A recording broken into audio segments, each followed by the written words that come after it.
यस्तो हुँदो रहेछ कि कतिपय अवस्थामा चाहिँ महिला भएको कारण भन्ने आउँदो रहेछ कि हजुर हाम्रो समाज त जति भने पनि पुरुष प्रधान नै छ नि त।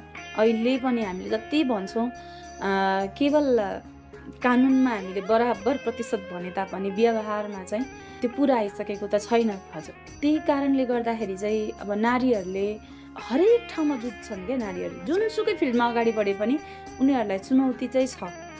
त्यसमा पनि यो चुनौती त यति ठुलो छ कि अब आज हिजोसम्म यही समाजले नारीलाई चाहिँ वेद छुनु हुँदैन, व्यास मञ्चमा बस्नु हुँदैन भनिरहँदाखेरि चाहिँ उसले बसेर समाजलाई जुन प्रकारको एउटा प्रेरणा दिएर सबैले फेरि माया गरिदिँदाखेरि त कहीँ न कहीँ त त्यो जहाँ पनि हुनसक्छ।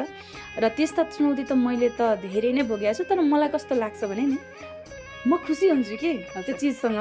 म आफूलाई अरूलाई पनि भन्न चाहन्छु यसले, कसैले मलाई नेगेटिभ कमेन्ट गर्दाखेरि पनि बिचरा मेरो बारेमा कति सोचेर उसले त्यो राख्यो होला, बनायो होला, कहिलेकाहीँ पिक्चरहरू बनाएर आउँदाखेरि पनि मेहनत त गर्यो नि उसले मेरो लागि।